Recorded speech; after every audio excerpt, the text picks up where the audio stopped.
Goeiemôre. Goeiemôre by hierdie eerste Maandag van my maand. Welcome everyone.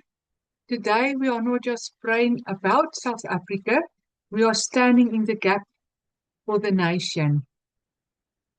En ja, elke een van ons bring 'n lieflike geur voor God se aangesig, soos ons intree en bid.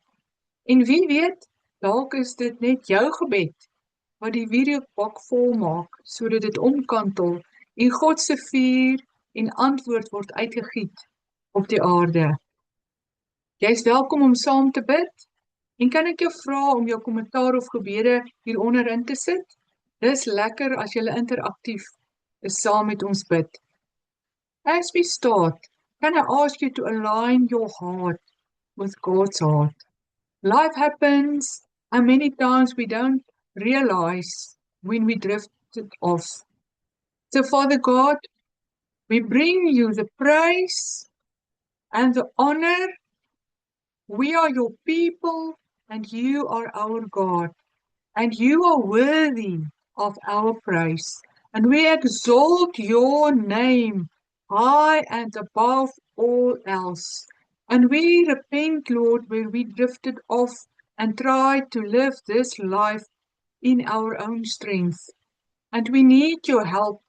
We keep our eyes on you as the one who never leaves us and never forsakes us. We pray, O Lord, keep creating in us a clean heart and fill us with pure thoughts and holy desires, ready to please you. And we ask that you empower our words as we pray for South Africa. Make us bold as lions.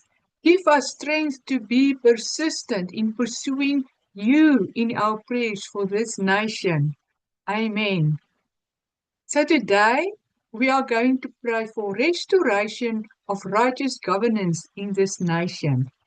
So I think first we need to understand what is governance. So governance is a system of rules, processes, and structures by which organizations or societies are directed, controlled, and held accountable. It defines who makes decisions, who has authority, and how actions are managed to achieve goals ethically and transparently. So governance is the way authority is established, exercised, and held accountable. It is how a nation, a community, or even a church is guided, protected, and kept in order. So governance is different from government. While government refers to the specific institutions and people in power, governance refers to the broader, ongoing processes, interactions, and rules through which those in power operate. So what happens when governance is neglected? So when governance is weak or neglected, things start to break down, sometimes slowly, sometimes very quickly. And there is confusion and disorder because people don't know who is responsible for what, and decisions become inconsistent or delayed. So when governance is also neglected, there is an abuse of power. Without accountability, leaders may act in their own interest rather than for the good of others. And there will also be corruption and mismanagement.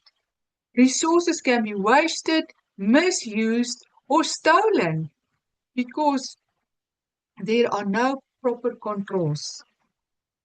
There is also a loss of trust. People lose confidence in leadership, which leads to disengagement, conflict, or even collapse of the system. And then there is poor decision making. Decisions become reactive, emotional, or biased instead of wise and structured. And the last one is breakdown of purpose. The original vision or mission gets lost because there is no consistent guidance.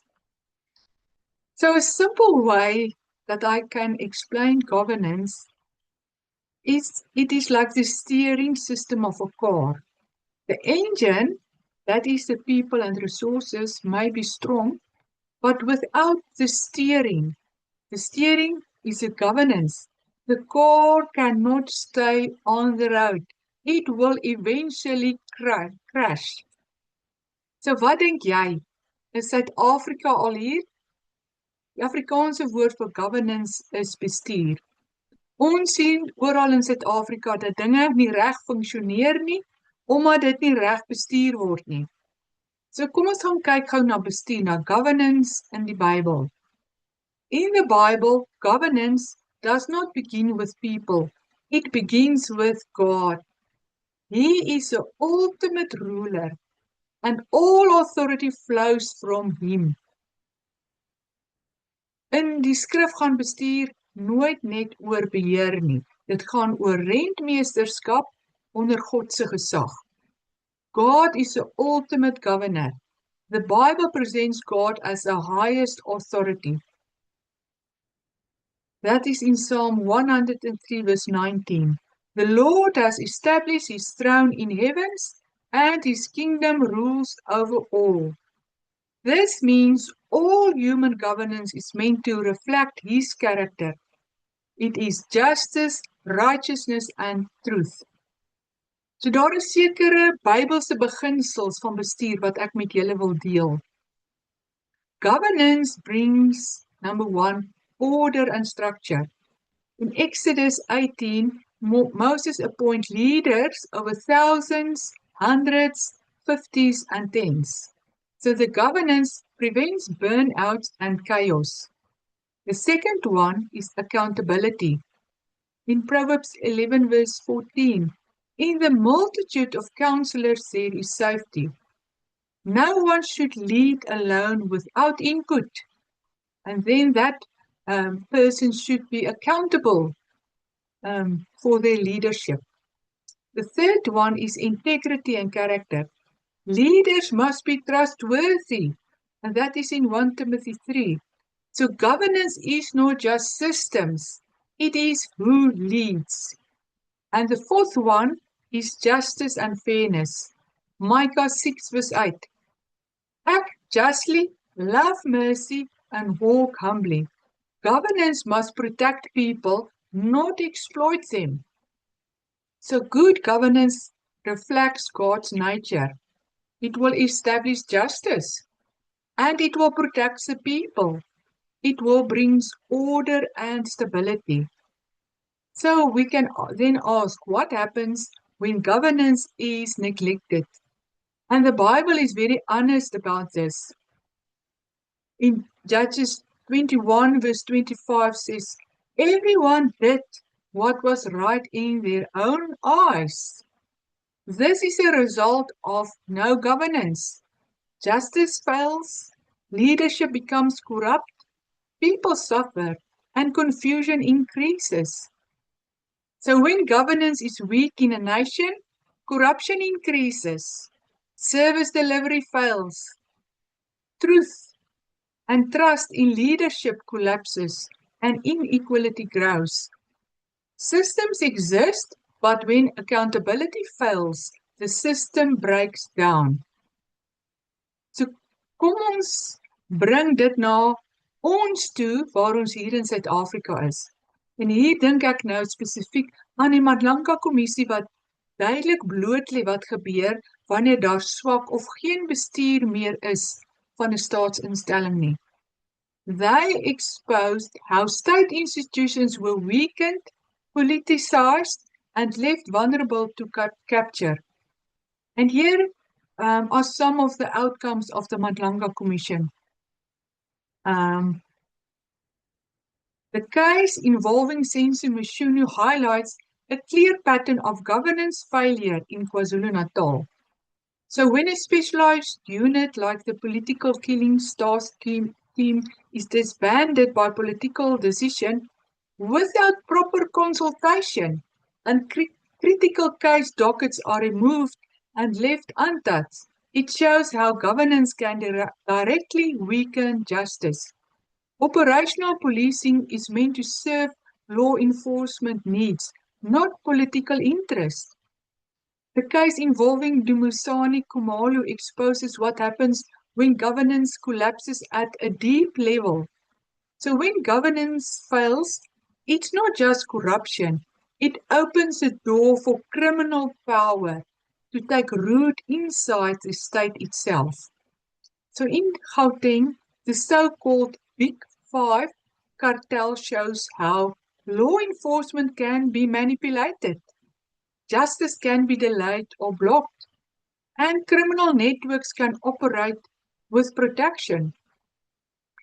The allegations involving Musumusi Matlala and Brown Mokgotsi point to a dangerous reality.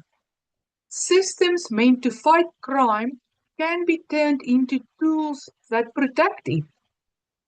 So, as highlighted by the Judicial Commission of Inquiry into allegations of state capture, this is not isolated corruption. It reflects systemic failure, where governance structures are weakened enough for criminal syndicates to infiltrate police, intelligence, and procurement systems. So the findings point to something deeper than isolated corruption. They reveal a collapse of governance across institutions. So when politicians, police, prosecutors, intelligence, and even parts of judiciary begin to collude, the very systems meant to uphold justice start protecting wrongdoing. This is what experts mean by cartel-like networks operating inside law enforcement. Power is no longer used to serve the public, but to control outcomes. So can we stand in the gap this morning for South Africa? Bad governance is destroying South Africa from the inside. So Father God, we come before you with humility, acknowledging that you are the righteous judge and the true governor of South Africa. Lord, we confess that in South Africa we have turned away from you, from your ways of justice, integrity, and truth. The findings that have come to light, even through the Matlanga Commission, reveal not just isolated failures, but deep and systemic breakdown in governance. Father, we repent. We repent for weak oversight, for corruption, and for the abuse of power. We repent for political interference that has crippled and allowed wrongdoing to go unchecked. We repent for the manipulation of systems where policing, intelligence, and legal processes have been influenced for personal and political gain.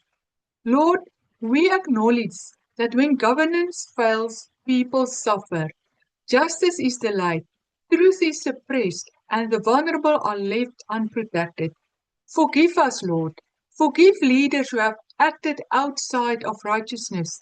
Forgive institutions who have lost their integrity. Forgive us as a nation where we have tolerated, ignored, or even participated in corruption. Your word says in 2 Chronicles 7 verse 14 that if your people humble themselves, pray, seek your face, and turn from their wicked ways, you will hear from heaven, forgive sin, and heal the land. So today we humble ourselves. We turn away from corruption, injustice, and compromise, and we ask you to cleanse our nation from the inside out. Lord, restore what has been broken. Restore integrity in leadership. Restore justice in our systems. Restore truth in our institutions. Where criminal networks have infiltrated governance, we ask you to expose and uproot them. Where fear and silence have allowed injustice to continue, raise bold voices of truth. Father, we cry out for South Africa. Have mercy on us. We call for a suddenly of God to be released over the government of South Africa, according to Isaiah 48 verse 3. Suddenly God did it, and they came to pass. We pray to the one who is seated on the throne to make all things new in South Africa, new governance, out with the old, in with good governance. God is asking if there is anything too hard for him. That is in Jeremiah 23 verse 27. Lord, we confess that we are in a state of despair for all the bad governance in the nation. We repent from that now. Nothing is too hard for you to do. Let righteousness rise again. Let justice flow again. Let your order be restored in this nation. And we submit ourselves to you as your people, and we ask, heal our land. So we can ask, how can good governance return to South Africa? En dit kan gebeur deur aanspreeklikheid te herstel, deur die vervolging van korrupsie, die konsekwente toepassing van wette en dat niemand verhef is bo die wet nie. Sonder dat daar nagevolge is, sal daar geen veranderinge kom nie. En 'n volgende punt, ons moet 'n etiese kultuur herbou in Suid-Afrika. Mense, dit gaan dieper as net wette. Dit beteken, ons gewone mense, ons moet nee sê vir klein korrupsie, hoe klein dit ook al is net 'n R100 omkoopgeld wat jy moet betaal. En waardeer eerlikheid. Doen dinge op 'n eerlike manier en verwag van ander om ook eerlik te wees. Weier om disfunksie as normaal te aanvaar. Culture either sustains governance or destroys it. And I repeat that. Culture either sustains governance or destroys it. Then institutions need to be strengthened. South Africa doesn't only need good leaders, it needs systems that work regardless of who is in charge. And another point, reduce political interference. When politics controls policing, justice fails. Governance returns when professionals are allowed to do their jobs. Decisions are based on law, not influence. And we need active citizens and communities. So good governance returns when people take responsibility, communities function, and citizens demand accountability. Passive citizens enable bad governance. So good governance does not begin in parliament, it begins in people. It grows in communities, it is strengthened in institutions, and is reflected in leadership. And when accountability, integrity, and responsibility return, governance can be restored. So come, intercessors, let us pray for good governance to return to South Africa. Father, in the name of Jesus, we come into agreement with your will for South Africa. You are the righteous judge, the king above all other authority. And we declare that this nation belongs to you. We declare that righteousness will be restored in South Africa. Where there has been corruption, let integrity arise. Where there has been compromise, let truth be established. According to Proverbs 14 verse 34, righteousness exalts a nation. Therefore, we call this nation back to righteousness. We declare that justice will flow again in our land. According to Amos 5 verse 24, let justice roll like a river and righteousness like a never-failing stream. So where systems have been broken, we speak restoration. Where cases have been delayed, we declare acceleration. Where truth has been hidden, we declare exposure. We declare that corruption will be exposed and uprooted. Every hidden agreement, every unlawful alliance, every manipulation of systems, let it be brought into the light now. We declare that no network of darkness will prevail over the purposes of God in this nation.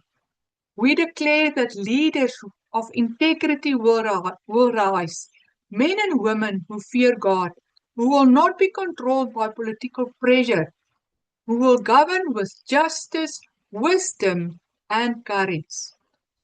According to Proverbs 29 verse 2, when the righteous are in authority, the people rejoice. Therefore, we call forth righteous leadership in every sphere in South Africa. We declare that institutions will be restored. The police, the courts, intelligence, and public service. Where there has been interference, we declare order. Where there has been dysfunction, we declare alignment. Alignment. Where there has been weakness, we declare strength. And we declare that communities will rise in responsibility. Families is restored, communities strengthened, citizens awaken to truth and accountability. And South Africa, we speak over you. You will not be defined by corruption. You will not be ruled by injustice. You will not be overcome by darkness.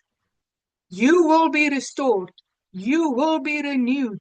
You will reflect the righteousness of God.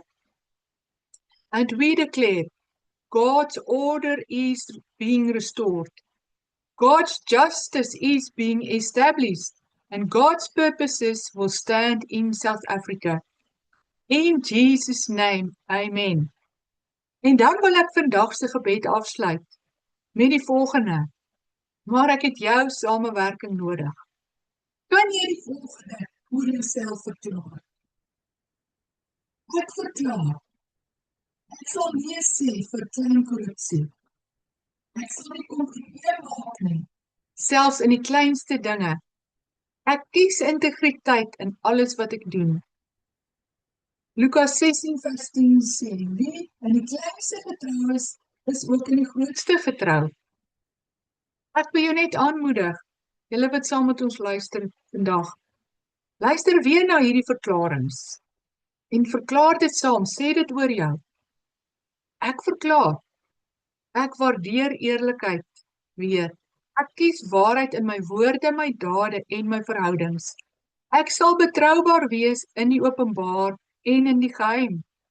Efesiërs 4 vers 25 sê, praat die waarheid met mekaar.